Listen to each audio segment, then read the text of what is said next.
Hi, my name is David Baker, and I'd like to welcome you to this course on Theology of Genesis.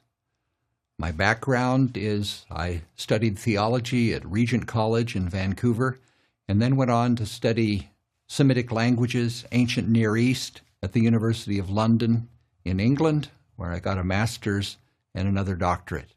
And since then, I've taught Old Testament and Semitic languages at a number of institutions. And one of my favorite parts of Scripture is the Pentateuch, and specifically the book of Genesis. And that's why I'm excited that we can look at this together, and specifically at the area of the theology of Genesis. Theology is the study of God and of humanity and how we relate to each other. But we're going to approach it from, if you like, an inductive perspective, looking at the text and drawing out what the author of Genesis is saying.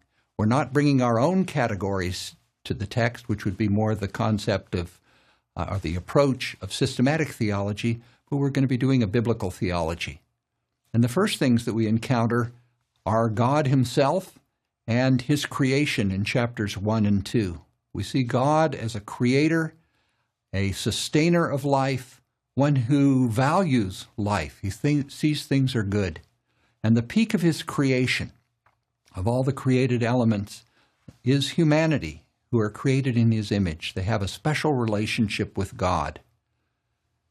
But that relationship is broken when we get to chapter 3, when human beings go against God's wishes and they sin.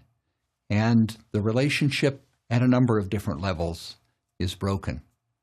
But we're going to see that God doesn't give up on humanity even when every inclination of their heart is evil, which is what it says in Genesis 6. And he brings the flood to destroy most of humanity, but he continues his promises and his love for them by saving the line of Noah and his family.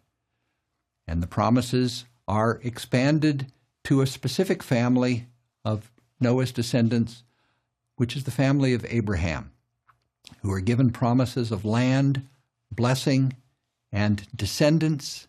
And we see God working through Abraham, his son Isaac, and Jacob, and pictures of them as dysfunctional family, but still as ones called by God. And in this, I think we can be encouraged when we look at this text, because there are people like us that are in there. And we're going to conclude by looking at the story of Joseph, who experienced family dysfunction, which is worse than I hope many of us, or most of us, have experienced, where he in fact is threatened by death, but at least slavery. But through all of this, he was able to depend on God and to forgive his brothers who treated him so poorly.